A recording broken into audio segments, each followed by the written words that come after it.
से मिल रही बड़ी खबर के साथ जहां चलती ट्रक में भीषण आग लग गई। कोयला लदे ट्रक में भीषण आग लगी है और बीच सड़क धू-धू कर ट्रक जलता हुआ नजर आ रहा है।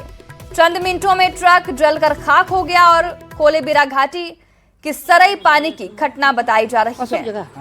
ये दो तस्वीर हम आपके टीवी स्क्रीन पर आपको दिखा रहे हैं। देखिए किस तरीके से ट्रक में भीषण आग लगी है। कोयला लदे ट्रक में ये आग लगी की घटना हुई है।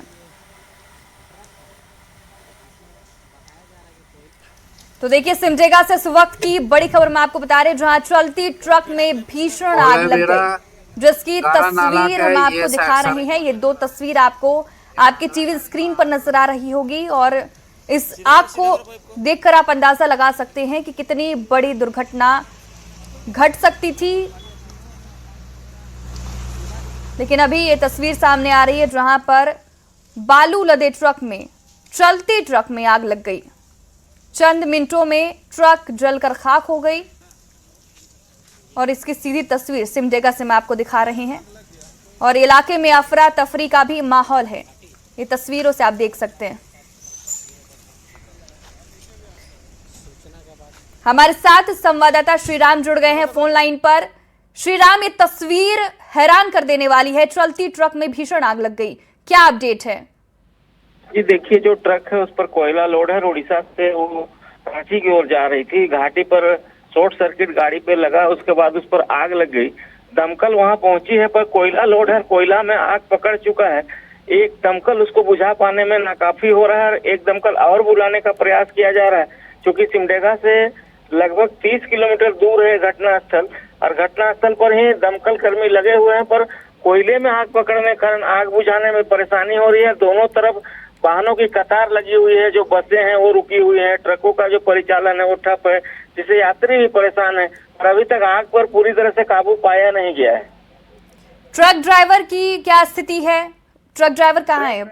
जैसे ही शॉर्ट सर्किट लगा था, ट्रक ड्राइवर ट्रक से नीचे आ गया था। ट्रक ड्राइवर को कोई नुकसान नहीं हुआ है, संचालक को भी कोई नुकसान नहीं हुआ है, पर ट्रक पूरी तरह से जल चुका है क्योंकि कोयला उस पे लोड है और कोयले पे आग लग चुकी है। तो कोयला का आग जब तक बुझेगा नहीं तब तक पूरी तरह से ट्रक का आग बुझेगा नहीं, और जब तक आग नहीं बुझेगा तब तक एनएच पे परिचालन ठप रहेगा, जिसके कारण यात्रियों को परेशानी हो रही है। बहुत शुक्रिया श्रीराम तमाम जानकारी के लिए। तो ये तस्वीर हम आपको सिमडेगा से दिखा रहे थे जहां पर कोयला लदे ट्रक में चलती ट्रक में ये भीषण आग लग गई।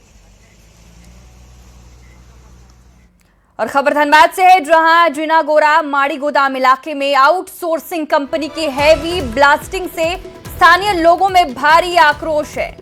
ब्लास्टिंग के कारण कई घरों में दरारें पड़ गई हैं और बड़े पत्थर घरों तक पहुंच गए, जिससे लोग बाल बाल बच गए। घटना के बाद मेयर संजीव सिंह पीड़ित परिवारों से मिलने पहुंचे और बीसीसीएल की कार्यशैली पर सवाल उठाया। मेयर ने प्रशासन और बीसीसीएल प्रबंधन से मामले की गंभीर जांच कर दोषियों पर कार्रवाई करने की मांग की है। बगल में आउटसोर्सिंग कंपनी चल रहा है और यहाँ के लोगों को अस्थायी विस्थापन के लिए लोग डिमांड कर रहे हैं। और इस पहले भी हम लोग यहाँ पर आए थे। एक साइड में पहले जहाँ कटिंग हो रहा था उसको रुकवाया गया जी। अब ये अगले साइड में जो है जाके हेवी ब्लास्टिंग कर दिया गया, जिससे सभी घरों में पत्थर आके पड़ा है, जिसमें खपड़ा उपड़ा भी टूटा है। कई लोग बचे हैं, एक लोगों के हाथ में चोट भी लगी है। तो यही सब चीज़ों को देखने आए थे और प्रबंधन से इस पर जल्दी बात होगी। खबर बोकारो से है जहां बीएस सिटी थाना का वायरल वीडियो सोशल मीडिया पर तेजी से वायरल हो रहा है। वीडियो में थाना परिसर में हंगामा और पुलिस के साथ धक्का मुक्की होती दिखाई दे रही है। वीडियो को लेकर पुलिस ने बताया कि यह मामला 19 अप्रैल 2026 का है, जब दूंदी बाग के केतारी गली में दो पक्षों के बीच मारपीट और चाकूबाजी हुई थी। घटना में देव कुमार साव गंभीर रूप से घायल हो गए थे। पुलिस जब आरोपियों को हिरासत में लेने पहुंची तब वहां मौजूद लोगों ने विरोध और हंगामा शुरू कर दिया। मामले में कई अलग अलग केस दर्ज किए गए हैं। पुलिस का कहना है कि सोशल मीडिया पर अधूरी जानकारी फैलाई जा रही थी, जबकि जांच में पूरी घटना का क्रम सामने आ चुका है। जांच पड़ताल में पाया गया कि देव कुमार अधिक घायल है, चाकू से और गंभीर रूप से उन्हें रिम्स रेफर किया गया है। तो करण कुमार को हिरासत में लेने का प्रयास किया गया। हिरासत में प्रयास उसी दरमियान उनके जो साथ में उनके परिजन आए थे, यहाँ पे थाना परिसर में हंगामा किया गया। जिसका सीसीटीवी फुटेज में भी अवलोकन, जो सीसीटीवी लगा हुआ है बीएस सिटी थाना क्षेत्र में, उसके अवलोकन से भी यह बात स्पष्ट हो रहा है। और जो हंगामा हुआ था उस विषय को लेकर के यहाँ पे सभा भी दर्ज हुआ है थाना में, और इस प्रकरण में करण कुमार और हरेराम साहु, इन दोनों को जो है न्यायिक हिरासत में भी। रांची से बड़ी खबर सामने आ रही, जहां फॉरेक्स ट्रेडिंग के नाम पर 8 करोड़ 52 लाख रुपए की ठगी मामले में बड़ी कार्रवाई हुई है। झारखंड सीआईडी ने आरोपी को यूपी के मिर्जापुर से गिरफ्तार किया। व्हाट्सएप के जरिए फॉरेक्स ट्रेडिंग में भारी मुनाफे का लालच दिया और पीड़ित का भरोसा जीता। इसके बाद पीड़ित से करीब 8 करोड़ 52 लाख रुपए की ठगी की गई।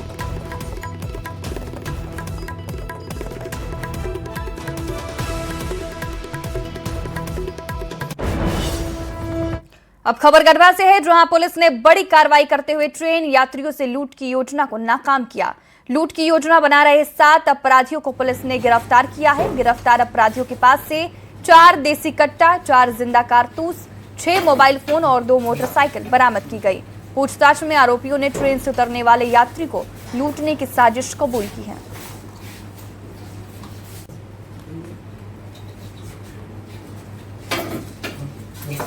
गढ़वा थाना से एक टीम गठित किया गया था, जिसमें प्रोफेसर, डीएसपी और पुलिस इंस्पेक्टर और सब इंस्पेक्टर लोग थे।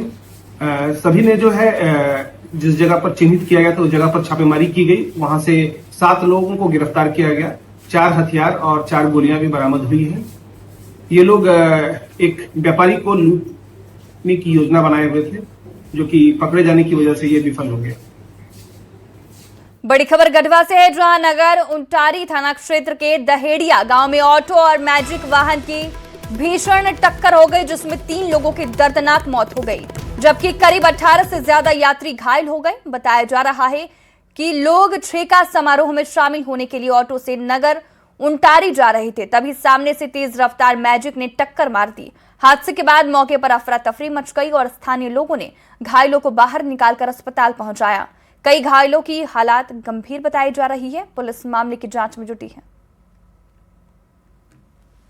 पड़ता है उसी जगह इधर से एक पिकअप आया, दहड़िया गाँव बोलते हैं, और उधर से आया और इधर से गया, तो उस साइड में अपना था, गया था अपने से एकदम ऐसा ठोका ना, पूरा टेम्पू एकदम चौपटे हो गया। और आगे के लड़का लोग था, उन लोग का भी पूरा पैर फंस गया था। केतार थाना क्षेत्र का छाताकुंज से लोग गुम्बा आ रहे थे अपना छेका बरक्षा करने के लिए, और दहड़िया के पास इधर से जा रही थी मैजिक, आमने सामने की टक्कर हो गई, जिसमें दोनों गाड़ी में जितने थे सब घायल हो गए। सबका इलाज रेफरल हॉस्पिटल में चला। इसके बाद जो सीरियस थे उनको रेफर कर दिया गया, और स्थिति यही है कि अभी तक 3 लोग एक्सपायर कर गए हैं। जमशेदपुर से बड़ी खबर सामने आ रही, जहां मिश्रा बागान में फायरिंग मामले का खुलासा हुआ है। पुलिस ने 2 आरोपियों को गिरफ्तार किया है। आरोपी के पास से 1 पिस्तौल और जिंदा कारतूस, 4 मोबाइल बरामद किए गए हैं। पुराने विवाद में ये फायरिंग की गई थी। टेलको पुलिस ने गिरफ्तारी की है। ये फायरिंग की घटना दर्ज की गई। इस घटना को करने वाले 2 लोग, जिनमें से एक व्यक्ति का नाम है सोनू झा और दूसरे का नाम है फूचू, रितेश कुमार सिंह उर्फ फूचू। तो ये दोनों पुलिस द्वारा इनको पकड़ा गया, और इन दोनों ही व्यक्तियों का पूर्व में आपराधिक इतिहास रहा है, जो लड़ाई झगड़ा, मारपीट और हत्या का प्रयास जैसे मामलों में ये दोनों जेल गए हैं पूर्व में भी। इस घटना में हमें जो बरामदगी हुई है उसमें एक देसी पिस्टल है, और इसके अलावा एक जिंदा कार्टिज है और एक खोखा भी है। अगली खबर भी धनबाद से है, जहां तेतुल मुंडी बस्ती को डेंजर जोन घोषित किए जाने के बाद प्रशासनिक गतिविधियां तेज हो गई है। आग और भूधसान के बढ़ते खतरे को देखते हुए सर्वे टीम इलाके में पहुंची और इलाके में रह रहे रैयतों की जमीन से जुड़ी जानकारी ली, स्थानीय लोगों की तस्वीर भी ली। ये सर्वे 30 दिनों तक चलेगा। ये सर्वे बस्ती के लोगों के पुनर्वास और सुरक्षा व्यवस्था को ध्यान में रखकर किया जा रहा है। बता दें, बीसीसीएल ने तेतुल मुड़ी बस्ती को डेंजर जोन घोषित किया है। इलाके में लगातार आग निकलने और भू धसान की घटनाएं सामने आ रही है। हाल के दिनों में इन हादसों में कई लोगों की जान भी जा चुकी है, जिससे स्थानीय लोगों में दहशत का माहौल है। विस्थापन का मामला चल रहा है। तेतुलमुड़ी मौजा का विस्थापन होना है, उसके लिए इन लोग सर्वे वाला टीम आया हुआ है। वो सबका जितने रैयत है उनका मकान का सर्वे कर रहा है कि किसका कितना स्क्वायर फीट में किस तरह का घर बना है। घर का सारा मापी ले करके उसके हिसाब से मुआवजा बनाया जाएगा, उस हिसाब से मुआवजा दिया जाएगा, इसलिए सर्वे हो रहा है। सरकार से केवल लाने जाना चाहते हैं और उसमें प्रक्रिया चल रहा है। प्रक्रिया चल रहा है, हो सके तो विशेष बोल है कि कई सरकार हो जाएगा। यहाँ मोटामोटी 40,000 घर का यहाँ पे हम लोग है, ये भी बस्ती का बस्ती हम लोग है, जो अगल बगल जो है टोटल मैंने कर बीसीसीएल जो लैंड एक्वायर कर रही है, यहाँ के रैयत का सर्वे किया जा रहा है कि उनको कितना मुआवजा मिलेगा, कहाँ विस्तार भी किया जाएगा। ठीक है, ये SIA पहले हो चुका है, ये R&R है।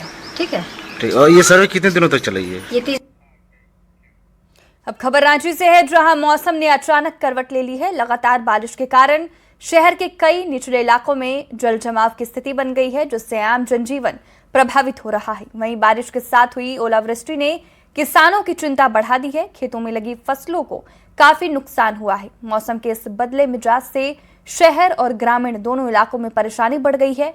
देखिए न्यूज़ 18 संवाददाता ओम प्रकाश की ये रिपोर्ट।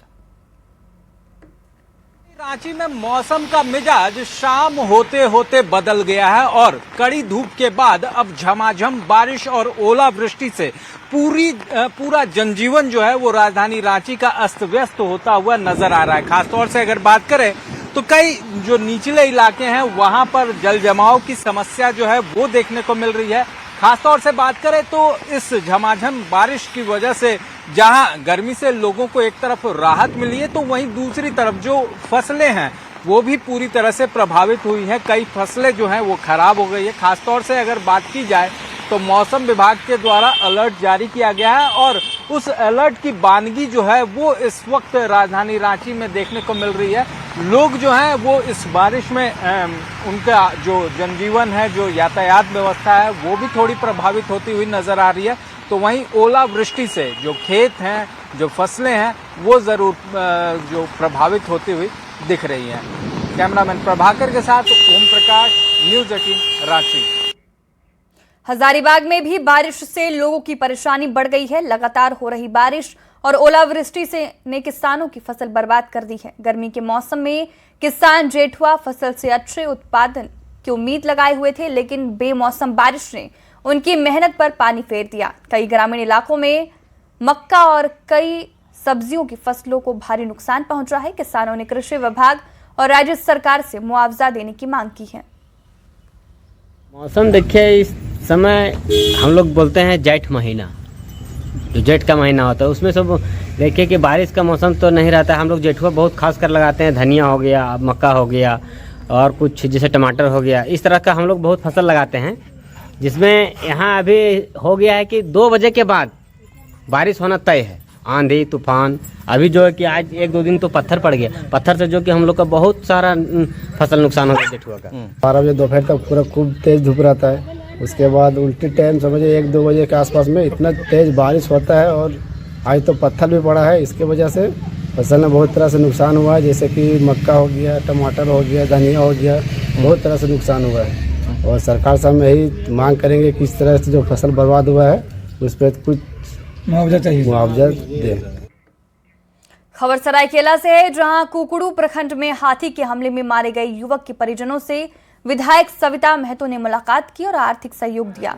विधायक ने हाथियों के बढ़ते आतंक पर चिंता जताई और कहा कि ग्रामीणों में भय का माहौल है। उन्होंने विभागीय अधिकारियों से पीड़ित परिवार को जल्द सरकारी सहायता देने और हाथियों के उत्पात को रोकने के लिए जरूरी कदम उठाने को कहा।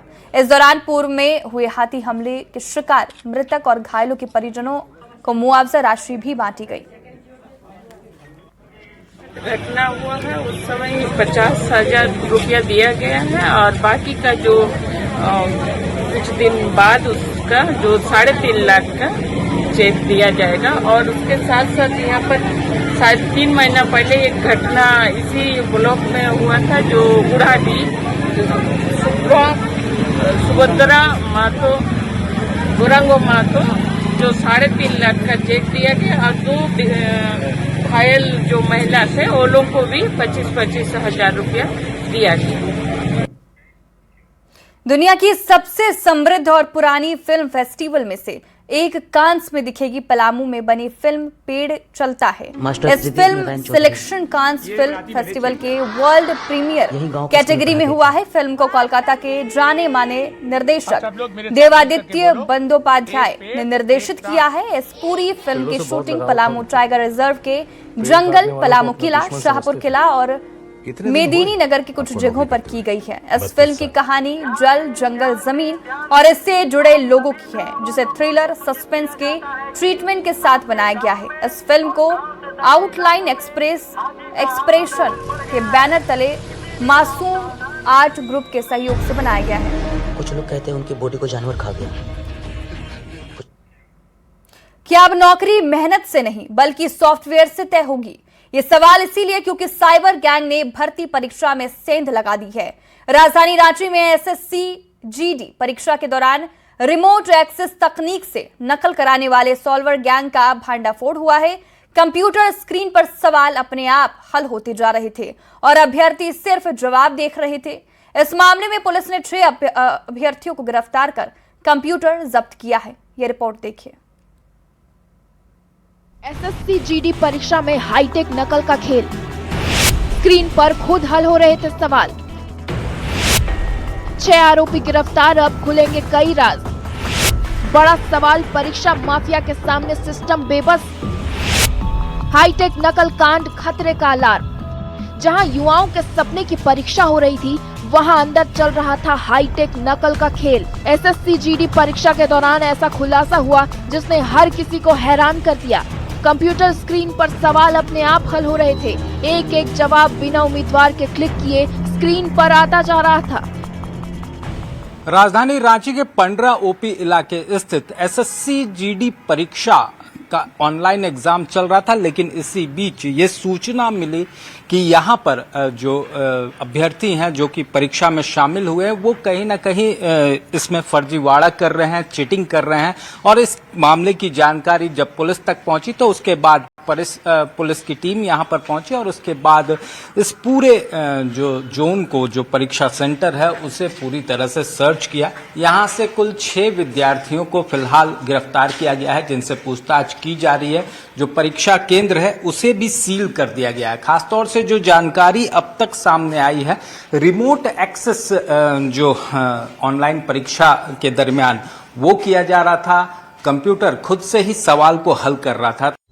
एसएससी जीडी कांस्टेबल भर्ती परीक्षा के दौरान बड़े फर्जीवाड़े का खुलासा होते ही हड़कंप मच गया। पुलिस ने रिमोट एक्सेस तकनीक के जरिए प्रश्न पत्र हल कराने वाले सॉल्वर गैंग का पर्दाफाश करते हुए 6 अभ्यर्थियों को गिरफ्तार किया है। गिरफ्तार आरोपियों में ऋषभ और राहुल समेत 5 अभ्यर्थी बिहार के रहने वाले हैं, जबकि एक आरोपी कोडरमा का बताया जा रहा है। पिस्का मोड़ स्थित फ्यूचरिस्टिक ऑनलाइन एग्जामिनेशन सेंटर को अब सील कर दिया गया है। पुलिस ने भी वहां मौके पर पहुंचकर जितने भी जो इस टाइप के जो संदिग्ध जो सिस्टम्स थे, जिसमें रिमोट एक्सेस के जरिए जो एग्जाम को सॉल्व किया जा रहा था, उन सारे सिस्टम्स को ऑन द स्पॉट सीज किया गया है। और साथ ही साथ जो कैंडिडेट्स थे जिनके एग्जाम जो ऑटोमेटिकली सॉल्व हो रहे थे, उनको भी पुलिस के द्वारा उनसे भी पूछताछ के लिए उनको डिटेन किया गया।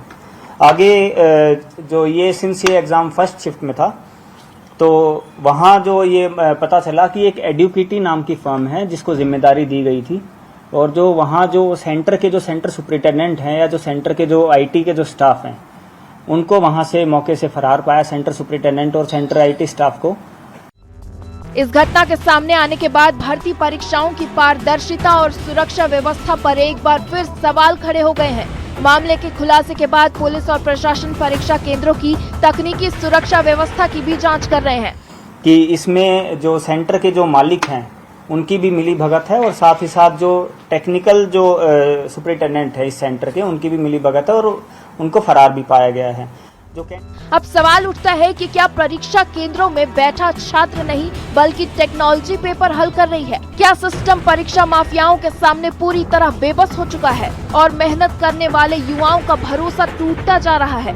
फिलहाल रांची का ये हाईटेक नकल कांड पूरे भर्ती सिस्टम के लिए बड़ा खतरा का अलार्म बन चुका है। जिस तरह से इस पूरे एग्जाम को प्रभावित करने का जो साजिश रची जा रही थी, वो कहीं ना कहीं बड़ी चुनौती है और बड़े नेक्सस की ओर ये इशारा कर रही है। देखना होगा कि पुलिस को इस पूरी जांच में क्या कुछ तथ्य आने वाले दिनों में मिलते हैं और कौन कौन से लोग इसमें शामिल हैं, उनकी गिरफ्तारी कब तक संभव हो पाती है। कैमरामैन प्रभाकर के साथ ओम प्रकाश, न्यूज़ 18 रांची। और हजारीबाग से बड़ी खबर सामने आ रही है, जहां दनुआ घाटी में भीषण सड़क हादसा हुआ जिसमें 6 से ज्यादा गाड़ियां आपस में टकराई और 12 से ज्यादा लोग घायल हुए हैं। एक यात्री की हालात गंभीर बताए जा रहे हैं। घटनास्थल पर चौपारण थाना पुलिस पहुंची है और राहत बचाव कार्य जारी है। स्थानीय ग्रामीण और चौपारण थाना पुलिस संयुक्त रूप से घायलों का रेस्क्यू कर रही है। अच्छा खासा है, कोई बड़ा बात नहीं। और हमारे साथ आय की जानकारी के लिए जुड़ गए हैं सुशांत सोनी। सुशांत, ये बड़ी दुर्घटना घटी है हजारीबाग में, क्या अपडेट आ रहा है? फिलहाल की अगर बात कर ले तो ये हजारीबाग जिले का चौपारण थाना क्षेत्र का दनुआ घाटी है, जिसे मौत का भी घाटी कहा जाता है। इससे पूर्व में भी दुर्घटना हो चुकी है, लेकिन आज की बात कर ले तो देर रात्रि की ये घटना है जब आपस में आधा दर्जन से जो अधिक वाहन है वो टक्कर खा गए। इस सड़क दुर्घटना में 1 दर्जन लोग लगभग जो है वो घायल हुए। एक की स्थिति गंभीर बताई जा रही है, लेकिन दूसरी तरफ अगर बात कर ले तो चौपारण थाना के जो थाना प्रभारी पंकज कुमार के अलावा कई पुलिसकर्मी और स्थानीय ग्रामीण संयुक्त रूप से जो है राहत एवं बचाव कार्य में जुटे हुए हैं। साथ ही अगर बात कर ले तो इस घटना को लेकर जो है कहीं ना कहीं जांच की स्थिति बनी हुई है, उसे भी जो है क्लियर करने का जो पुलिस है वो काम कर रही है। लेकिन जिस तरीके से लगातार घटनाएं जो इस दनुआ घाटी में हो रही है, सुरक्षा को लेकर भी कई सवाल खड़े करते नजर आ रहे हैं। जी सुशांत, दनुआ घाटी में अक्सर आप देखते हैं कि हादसा होते रहता है, तो इस पर प्रशासन अब तक कुछ एक्शन क्यों नहीं ले रही? देखिए, प्रशासन की बात कर ले या फिर जो सड़क निर्माण कंपनी है NHAI ने, उन्होंने जो है सीधे तौर पर जो है रेड रंग का यानी लाल रंग का सिग्नल लगाया है सड़क पर और वहां पर जो है उसे रेड जोन घोषित किया। लेकिन बताया जाता है कि वाहन की गति तीव्र होती है, घुमावटदार सड़क के वजह से जो है आए दिन ऐसी सड़क दुर्घटनाएं हो रही है। इससे पूर्व दिनों की बात कर ले तो जिला प्रशासन की टीम, SP की बात कर ले या फिर DC जो है स्वयं जाकर निरीक्षण भी किए थे। जी बहुत शुक्रिया सुशांत तमाम जानकारी के लिए। और हजारीबाग की खबर दिखा रहे जहां पर दनुआ घाटी में यह भीषण सड़क हादसा हुआ।